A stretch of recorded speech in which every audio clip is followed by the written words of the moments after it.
been known to race grocery carts in the grocery store. So Really? I just think if there's racing involved, it's just cool, and let's just do it.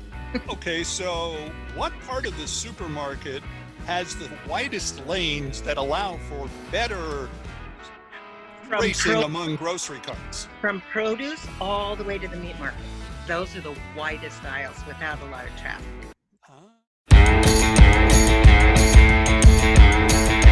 Hello, everybody. Welcome to an all-new Talking About Cars podcast during the pandemic. I am Randy Cardoon, and of course, we all believe here everybody has a car story. One of these days, we will get this guy, Hot Rod Bob Beck, to give us his. Actually, I think you probably have given us quite a few car stories over the years. I have since 1990.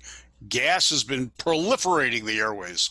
And you've also been putting it out there too, so that's good. Yes, proliferating. I don't know. Do you need a filter for that? That's what I'd like to know. Yeah. To get all the proliferations out of the air. Speaking of air.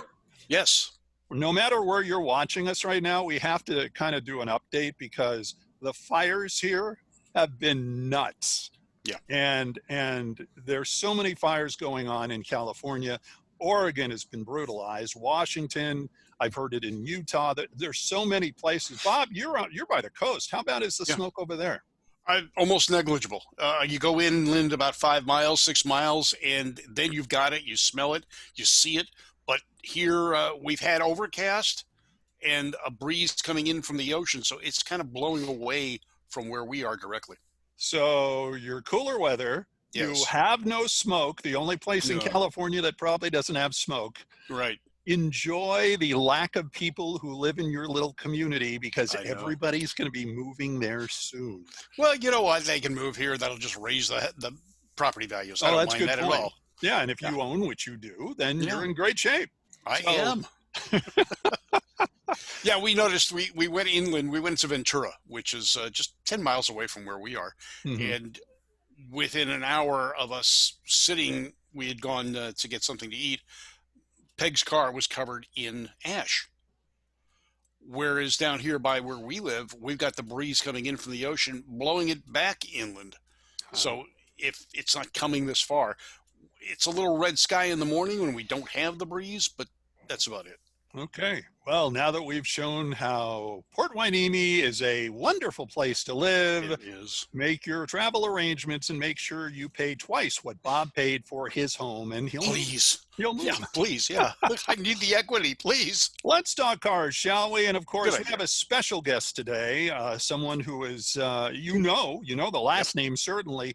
You know the first name, and you will recognize her when we bring her on. Jo Coddington will be joining us, ladies and gentlemen. And Jo is, of course, synonymous in a way with her husband, Boyd, the late Boyd Coddington, who has so many incredible car designs. They had some TV shows on for a while, American Hot Rod and other build shows that they put together. And we're going to talk to her about her role in those programs and some of the other interesting things you may not know about Jo Coddington. Yeah, she had an automotive life beyond and before Boyd, and continues it today, plus her entrepreneurial spirit, keeping Boyd's legacy alive. And at the sound of that scientific tone, it's time to bring on our guest. Now, we're going to do this kind of like we brought on, Steph Holloway from her show. We're just going to snap our fingers and presto changeo. And it doesn't work. It doesn't?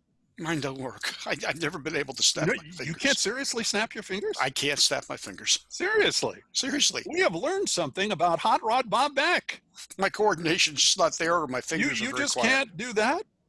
That? Well, no, you're supposed to make a noise, but if I make a noise, Jo will be right there. Okay. You hear anything? No, I don't. Yeah. All right, here we go. When I snap my fingers, Jo Coddington, ladies and gentlemen, will join us, and we'll talk about Bob Beck's inability to snap fingers in 3, 2, 1.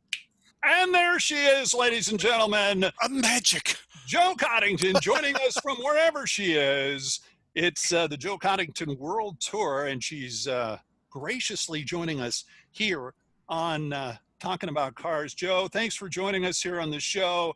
I hope everything's going well, but I have something interesting to share with you, because Okay. we just found something out about Hot Rod Bob Beck. The man cannot snap his fingers. Can't snap my fingers. No? No, What the never been able to. fuck? Show her. It's easy. It's easy. I'm sitting here trying to do it with every finger I've got, and it just, no sound. It's silent. Well, lick your finger, and then it'll make more noise. This is awesome. We just got Joe Coddington to lick her fingers in the first 60 seconds of the show. Click. How click, great is click, this? Click. I don't know. That's it. Man, did our ratings just quadruple. All right. I think this is awesome. All right. Well, that's kind of cool. So we discovered something else, and we now know that Joe Coddington can snap her fingers. Yeah. Which, if I'm not mistaken, didn't you do that a few times when you had the show with your late husband, and you were American Hot Rod and all the other things, and you were getting people to move and do jobs and stuff? Trying, snap your fingers and holler a little. So we always ask at the start, just because there's so much going on that's now affecting everything, and obviously it's affecting car stuff. How is the pandemic affecting you and your many appearances in the car world? Because every time we went somewhere, you were there. Well, like this year, I was supposed to go to Indonesia. Can't do that. I'm supposed to go to Australia. Can't do that. I can't go anywhere. And then I don't know. I miss the car shows. I miss all the people. I miss seeing you guys. I mean, I miss everybody and everything about it, but I can't tell you how clean my 40s are, because that's all I can do is drive up and down the road, have my own little car show, and then clean them. Yeah. Yeah. I'm half surprised that you aren't holding the product right here. Do you have it with you? No, but I have my Arrow shirt on. Oh, thank you. There we go. Okay. Thank you. Thank you. All right. Ratings just went up again. Showing you my shirt. Ratings have now double quadrupled. We might need to make this R-rated. We might have to. But, That'll help. That'll Can't hurt. help. Really, we could use the subscriptions. I'll tell you that much. You mentioned Indonesia. Talk about, there's a car scene in Indonesia? There's a big car show over there, similar to the ones that they have in Europe and Australia. And well, a lot of people just went over to the Middle East last year. And so we're trying to do that in Indonesia. And, International Aero Products is basically all over. And so we have a big product following over there. And I was going to go over. I was super excited to go. But then, with the pandemic, and I can't go. They won't even let me in the country, let alone do I want to leave the country. And then they're having so much uprisal that, it's bad enough just wearing masks and trying to be safe. I don't really need a handler with an Uzi, if you know what I mean. Yeah. No. That's just like SEMA, for heaven's sakes. Handler with an Uzi. I mean. Oh my God. Can you believe no SEMA? I'm so sad. How weird is So that? sad. That is so weird that there's just no SEMA. Well, what we're doing is SEMA's doing a 360 virtual, SEMA tour. And I believe International Aero was the first one to sign up, because as soon as it hit, 2 minutes later, they were on. So we're going to do kind of like a walkthrough SEMA in our back lot at home office. I'm going to have 3 Boyd Coddington cars there, and the Phaeton, the Cadillac, and of course my 40. And then we'll have all kinds of other cars and show our products and our new products. And it should be good. A lot of people associate you strictly with the Coddington legacy, but you were a car person before that. Yes. Tell us a little bit about that. Okay, well, my father was a circle track racer. He also was pit crew for Tiny Lund back in the day when Daytona was on the beach. And so my dad raced. He got in a horrific accident. My mom said, Mia racing. He picked her. And then I came along, and I was an accident. I was a big oops. And, hence the name Joe. And I don't know. I fell in love with the shop and hanging out with my dad. I napped on the creepers. He had gas stations, transmission shops, and then we got into the off-road racing. So I raced go-karts when I was 6 in the Safeway parking lot. Then I went to dirt drags and hill climbs and $100 hill, and there was no one in those days that could make it up $100 hill. And then I drove for like 3 other men, and it's just gone on and on and on. What is your favorite form of racing? My favorite form of racing is anything that has a motor. I'm not quite so sure that's specific enough. Let's see. I understand that, though. I just love racing. I love drag racing. I think drag racing, I don't know, I like circle track too. I like all racing. I mean, my sister and I have been known to, because she used to do her husband drove late model stock. So she did some powder puff racing. So we've even been known to race grocery carts in the grocery store. So Really? I just think if there's racing involved, it's just cool, and let's just do it. Okay, so what part of the supermarket has the widest lanes that allow for better racing among grocery carts? From produce all the way to the meat market. Those are the widest aisles without a lot of traffic. Good passing lanes, yeah. Well, there. See, I asked.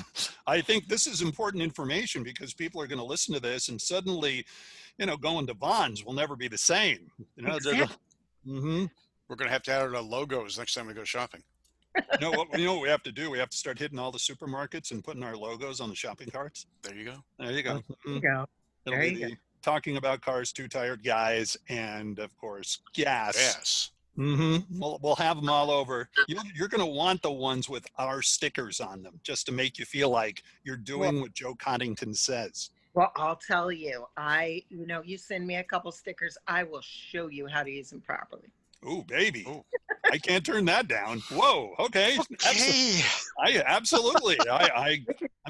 Line up in the produce. Let's go. There we go. I can see this happening. I can see this becoming a thing, Bob. I can see us getting kicked out of many grocery stores. Yes, we will. But you know something? I'm going to have to slow down before. That's right. When you hit the cherries and the apples, you'll have to slow down. You don't want to have them all over the place. That's for sure. Well, which works better, the plastic carts or the steel ones? Well, the plastic ones are just too bulky. You got to go. Here. They're just bulky. They don't even turn.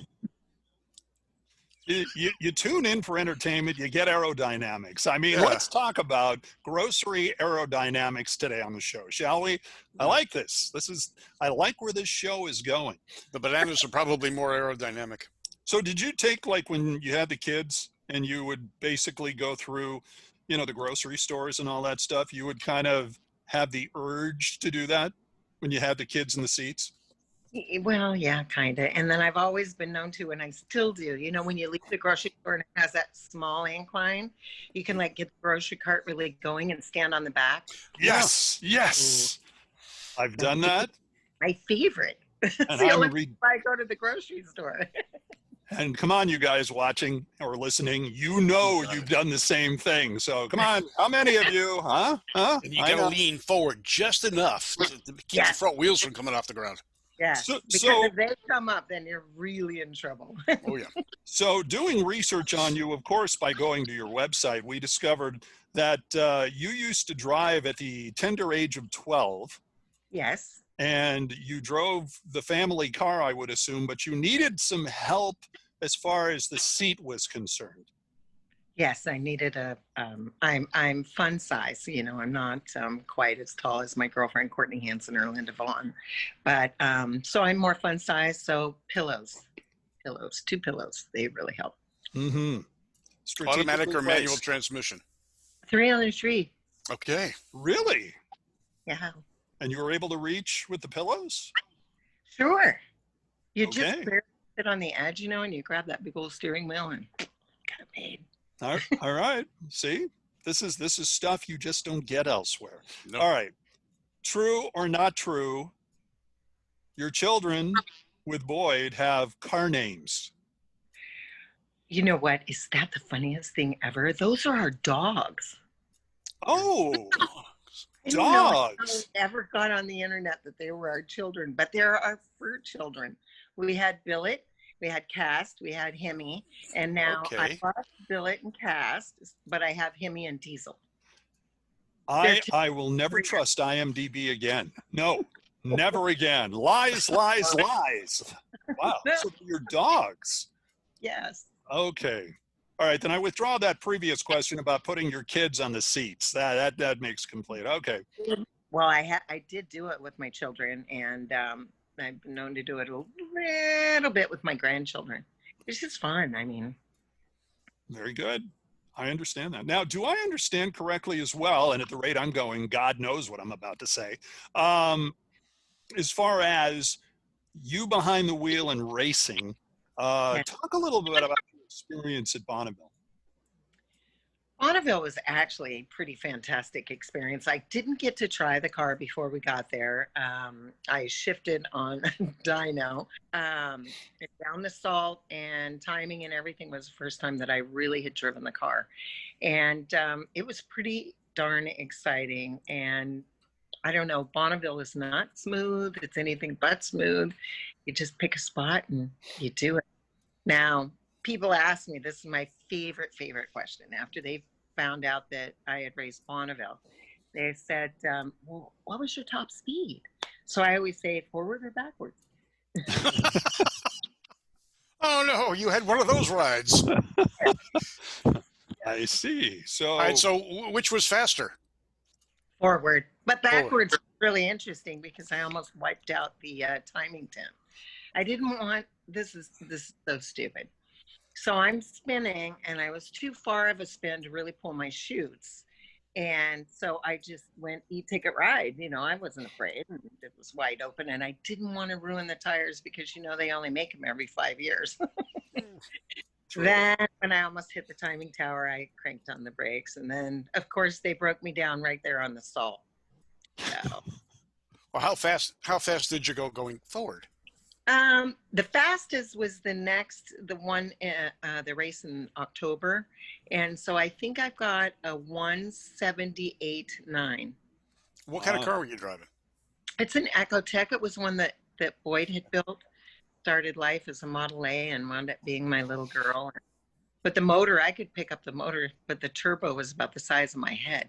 All right, so we're talking about a 4-cylinder turbocharged GM engine. Yes. Okay, cool. And how fast did you go backward? I think it was 173. Pretty close. Pretty close. It doesn't matter what direction you're going as long as you go through the lights at speed. Exactly. That is, it is true that way, huh? So you could actually go one way and then reverse it all the way back. That must be one hell of a reverse gear. Let me say that. The G-forces are interesting, I can tell you.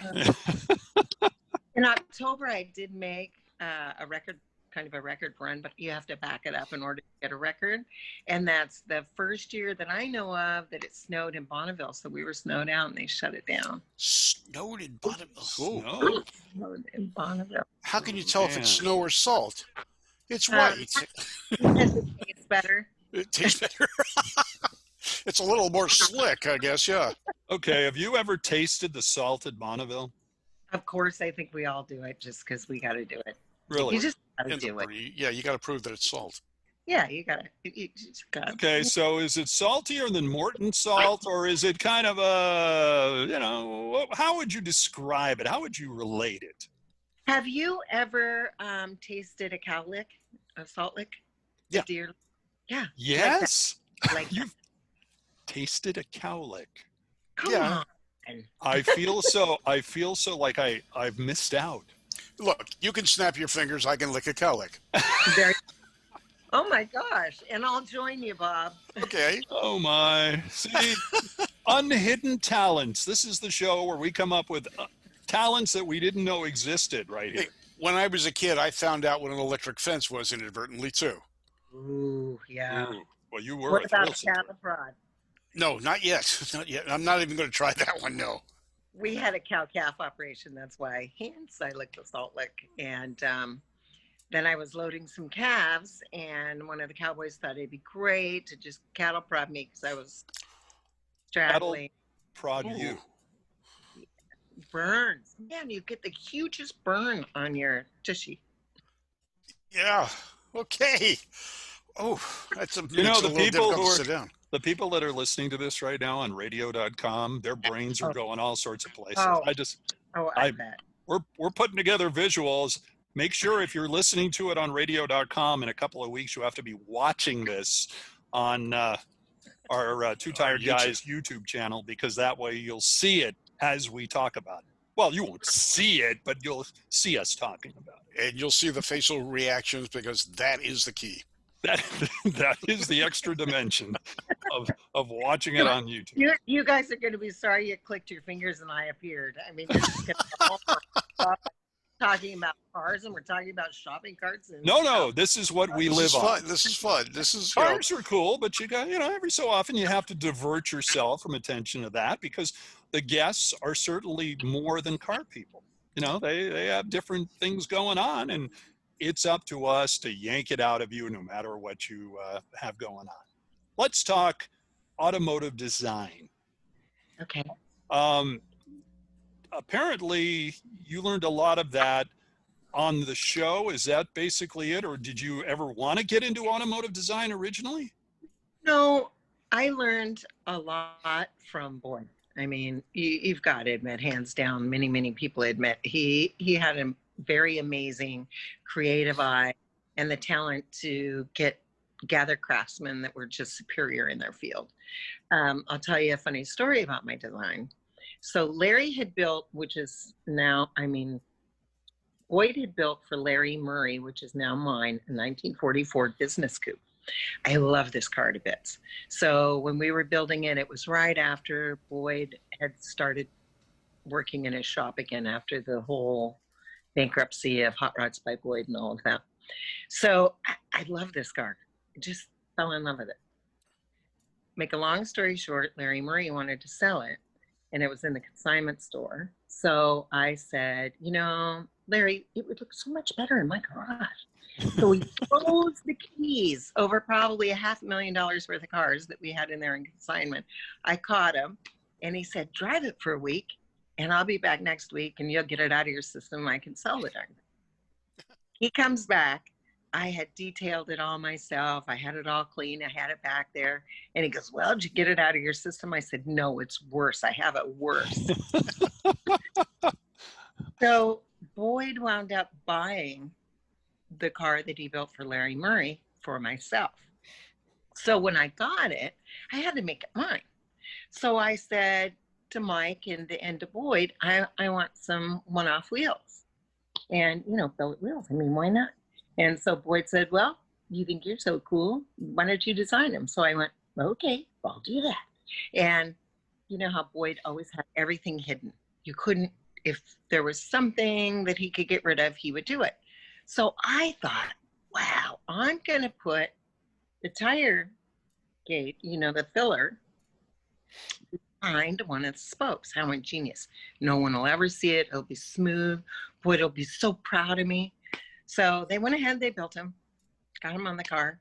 My mom and I are driving over to the Good Guys in Scottsdale. I got a low tire, so I have to pull in. I didn't have the extension that Mike had made for me. So what did I have to do? Call a tow truck, have him put it up on the tow truck so I could air my tire. Form over function strikes again. Ta-da! So, but I like your creativity. I like but my husband said, you know what, Joe, just leave it to the pros. And now, of course, the post story on that is now it's the #1 selling rim design somewhere out there. Somebody's going to hear this and they're going to want to get it. Actually, they did put it into production. So, I think some other people have enjoyed my my sense of humor. Yeah.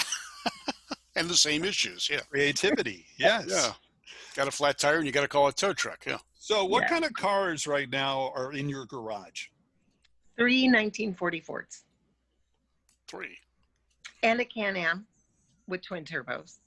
Okay. Now, All the same style 1940 Fords?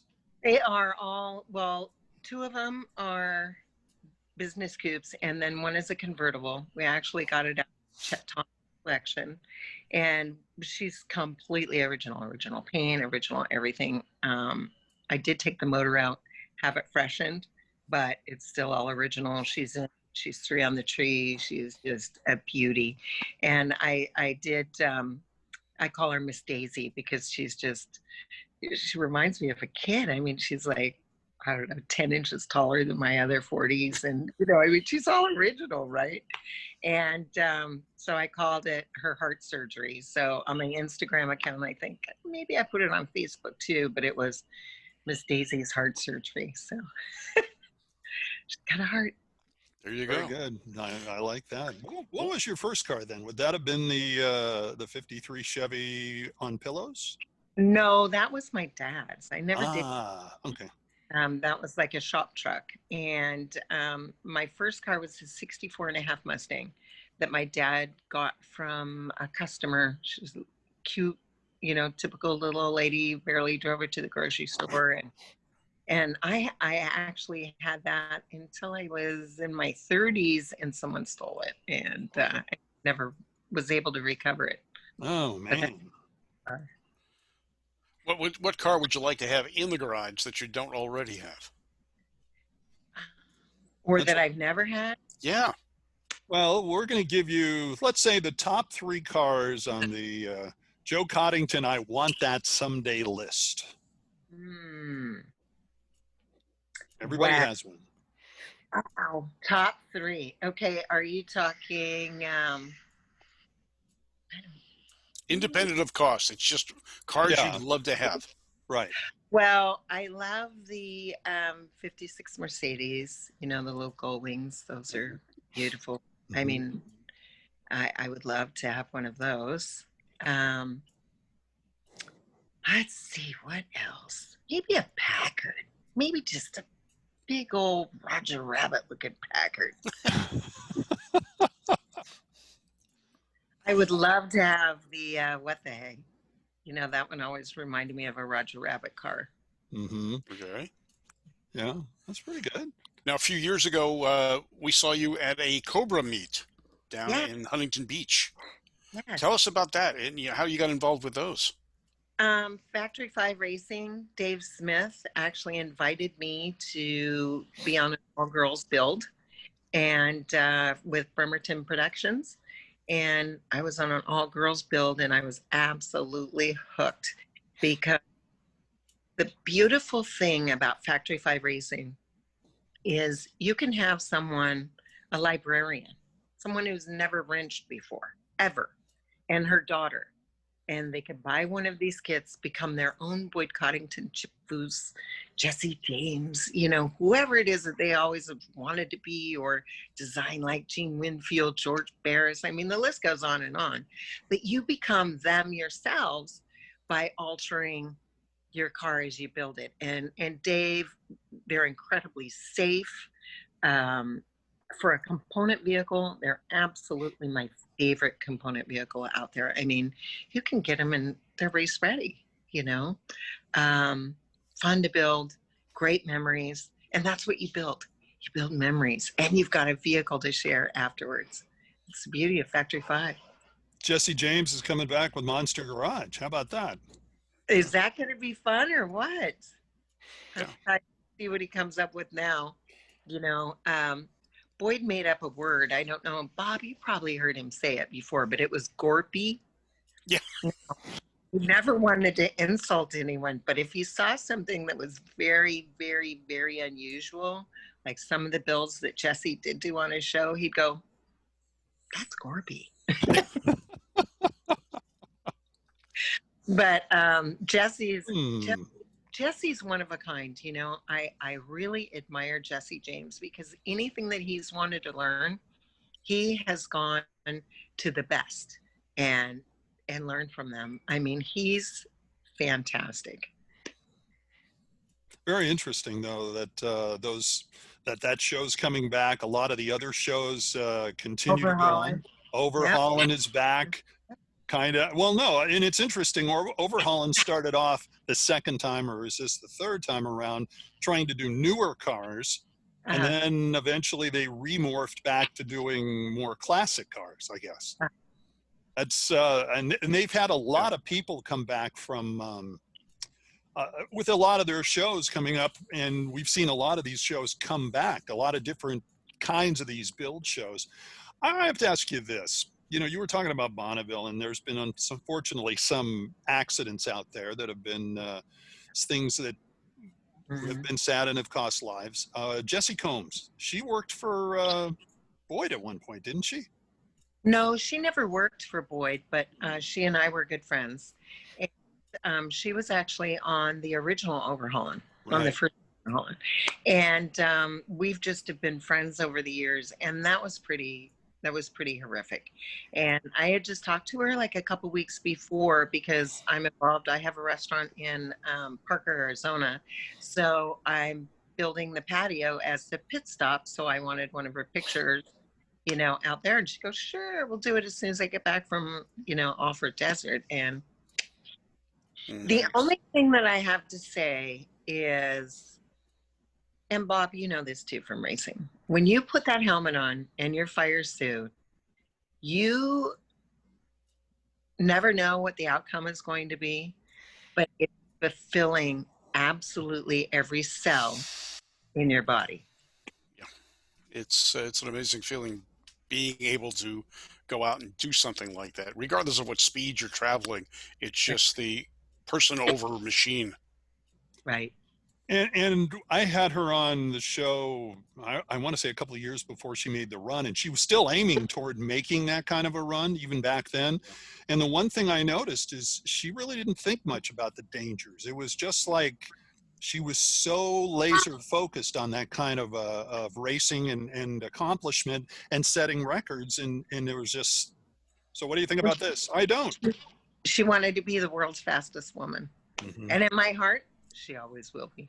And she did in many cases. She was driving off-road and just blowing the doors off the guys. We had her on a panel at the driving museum with other women in racing, including Muldowney and Lynn St. James. And she was as calm as anybody else and said, look, I'm out there to race. If I beat a guy, I beat a guy. If a guy beats me, he beats me. It's all racing. It's all our skills. It's not male against female. It's racer against racer. Right, right. It's certainly some accomplishments she had, and there were some other ones as well. But let's move on to something a little more positive. Let's talk a little bit about this restaurant you have. What kind of restaurant is this? Yeah.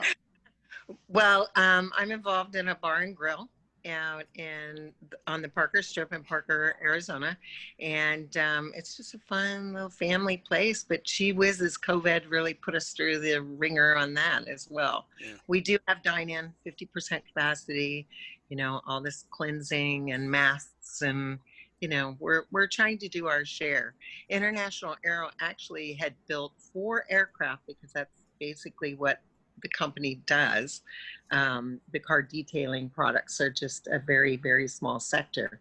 But they built 4 aircraft, an ion diffuser. So what this ion does is it shoots positive and negative ions out. It encapsulates the germs, molds, mildews, smells, tobacco, everything, and plummets it to the ground. They went as far as to have it tested with a lab, and it kills 97.5% of all SARS-CoV-19 virus. Wow. So they built it for aircraft. I think Gulfstream bought like 85 of them or something, or on their first order. All kinds of racing, and I don't know if I can say it or not, but all kinds of, you know, like Joe Gibbs and a lot of the people that you know in racing have bought it for their airplanes, and also they've been using them in the race cars. But I've been running that twice a day, 1 hour, contains 5,000 square feet. So we really, knock wood, have kept everything at bay so far. Good. You know, Bob, so. we need more positive ions in this world, don't we I now? agree. Yes. You know, I'm just saying. In this world of negative ions, positive ions are very important. They Gotta are. have one. What's the name of this place, Joe? Strokes Bar and Grill. Ah, okay. In Parker, Arizona. We're going to have to Parker. go to Parker just to Yeah. go to the grill. Yeah. Is that on the way to Sedona or? No, no, no. If you were going to Lake Havasu. Oh, Okay. down there. Okay. Yeah. Okay. Yes. All right. Yeah. Lake We're Havasu. down. And if you play golf, they've got a great golf course here. I guess it's like #1 or in Arizona. So that's hence Strokes Bar and Grill from golf. Ah, Okay. Yeah, I drive a mean golf cart. That's as close as I get. I am just really good at the, the floating 2x4 that goes swinging back and forth. Yeah. That's just awesome. Oh, that's on miniature golf, Randy. Oh, That's not real golf. I knew that. That's not real golf. Ouch. No wonder the guy got mad at me when I brought the golf cart out. Oh, I brought the 2x4. I didn't know exactly what was going to happen. I just thought, Yeah, oh, hey, man. where do I hook this up? This doesn't really work.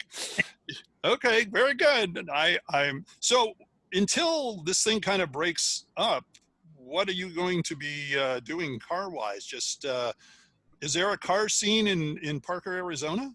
There is a car scene in Lake Havasu, and we've had a couple car clubs come down because they can't really have the car meets right now. So the members have come down to Strokes, and then we've hosted them with a really nice, lunch and all of that.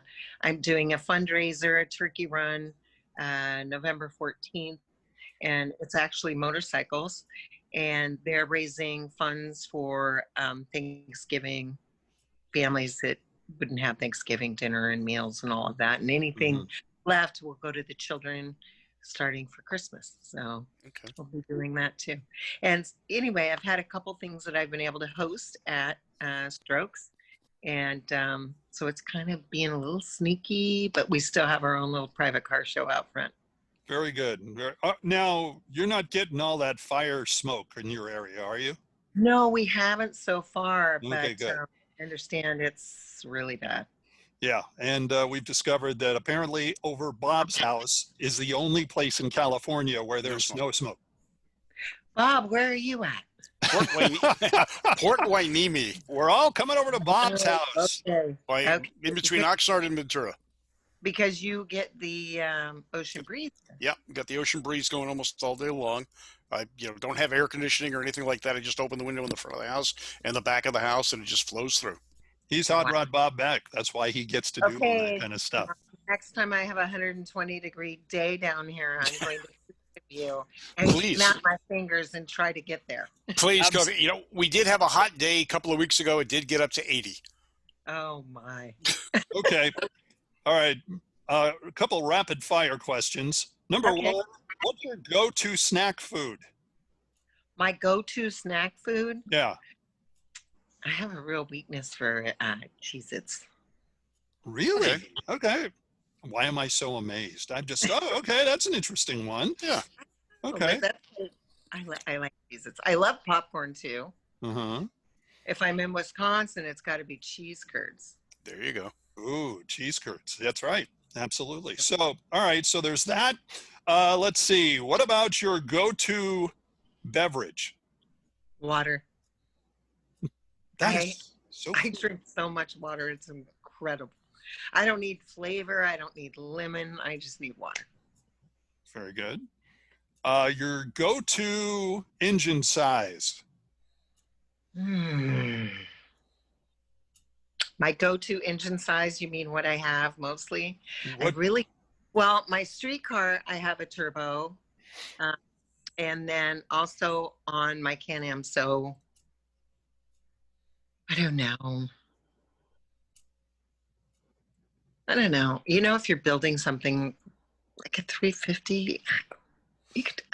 What do you have in your Ford Coops? In my Ford, this is going to be really bad. I've got an LT2, and I know Ford lovers are going to hate me on that one, but and then I've got a 350 in the other one, and the other one's my little crate. Try putting if you think you're being hated by Ford people, try taking a GMC truck and putting a Chevy 350 in it, and all the Pontiac people just come out of the woodwork. Really? They had Yeah, Pontiac V8s. They had Pontiac V8s at the time in those cars, let's say the late 50s GMCs. So Right. they just go nuts. It's like, what? You don't have a Pontiac in there? And immediately I went, okay, I'll find one. Yay. Yeah. There you go. But Joe, don't worry. It's built. Your cars are built Ford tough with a bunch of Chevy stuff. There you go. There Well, you go. you know, I did drive my 40 almost. Well, we got to New York, my mom and I, in it without a lick of problems. So, Good. and that's what Boyd built. Is he built cars for people to drive, not to trailer. Well, she's going to join us for our Patreon patron question of our guest. That'll be coming up. All you have to do is become a patron, or if you already are, on patreon.com of our program, you will get to see the question and hear the question that we do. Until then, thank you for joining us, Joe. And don't forget to listen to our audio podcasts, our radio.com and knx1070.com. Watch our videos, of course, on our new Two Tired Guys Productions channel. Subscribe to both. You'll want to do that. Bob right now is trying to figure out how to subscribe to both. And follow us on social media. We told you about being a patron on patreon.com. And of course, Bob with his own show and the great introduction that Bob likes to tell us about, which is... Hi, I'm Hot Rod Bob, and you've got gas, the great American auto scene. Yes, that's coming up. So anytime you want to see our videos, just go there, and don't forget to subscribe. And by the way, Bob, new twist to our subscriptions. Yes. We're giving a gift to That's our right. 1,000th subscriber. Our 1,000th subscriber gets the T-shirt. I'm wearing it right now.